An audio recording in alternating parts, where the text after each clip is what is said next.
అది మనం కళ్ళారా ఈరోజు చూస్తున్నాం. ఇప్పుడు మనం చూస్తున్నది ఆవగింజలో అరవంతు మాత్రమే. కూటమి భాగస్వామ్యంలో పవన్ కళ్యాణ్ గారి భాగస్వామ్యంలో జరుగుతున్న కూటమి ప్రభుత్వం పరిపాలన ఆవగింజల అరశాతమే. ఇంకా చాలా ఉంది. ఇప్పుడు చూస్తుంది just tip of the iceberg. అద్భుతమైన పరిపాలన మనకు రాబోతుంది. రాబోయే 20 ఏళ్లలో ఆంధ్రప్రదేశ్ ఒక స్వర్ణయుగం చూడబోతుంది. ఎందుకంటే ఎప్పుడో స్వాతంత్రం రోజుల్లో కొంతమంది మహానుభావులు పుట్టారు. అలాంటి వ్యక్తి ఈరోజు పుట్టడం, ఈరోజు మన ముందు ఉండటం మన అదృష్టం. అలాంటి వ్యక్తి దగ్గర పని చేయడానికి ఇగో ఈ స్టేజ్ మీద ఉన్న ప్రతి ఒక్కళ్ళం గర్వంగా ఫీల్ అవుతున్నాం. మాకు పదవులు వచ్చినా రాకపోయినా ఆయనకి సేవ చేస్తాం. నేనేమంటానంటే మీరందరూ తెలుసుకోవాల్సింది, మీరు పవన్ కళ్యాణ్ అంత గొప్పవాడు కండి, తప్పులేదు.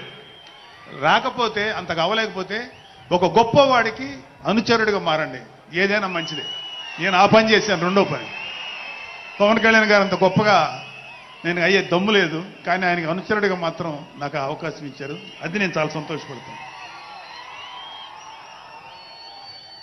ఎందుకంటే ఇవాళ కళ్యాణ్ బాబు లాంటి వ్యక్తి, ఇక్కడ ఉన్నటువంటి మా నాయకులు ఎవరైనా సరే, మేము చూస్తున్నది కేవలం ఒక జనరేషన్ కాదు, రాబోయే 3-4 జనరేషన్స్. అంటే మీరు, మీ పిల్లలు, మీ గ్రాండ్ చిల్డ్రన్ ఎంత మంచి ప్రపంచాన్ని చూడాలి, ఎంత మంచి జీవితాన్ని చూడాలి, ఎంత చక్కటి అవకాశాలు రావాలి అనేటువంటి ఆలోచనతోటే ముందుకెళ్తున్నాం. ఖచ్చితంగా రాబోయే 20 ఏళ్లలో ఇది జరిగి తీరుతుంది. పవన్ కళ్యాణ్ గారు ఒక జనరేషన్ కోసం కాదు, రాబోయే 2-3 జనరేషన్ల కోసం కూడా ఆలోచించగలిగేటువంటి గొప్ప నాయకుడు. ఇంకొక చిన్న విషయం ఏంటంటే, నాకు ఎమ్మెల్సీగా అవకాశం ఇచ్చినటువంటి మన ప్రెసిడెంట్ పవన్ కళ్యాణ్ గారికి నా హృదయపూర్వక కృతజ్ఞతలు.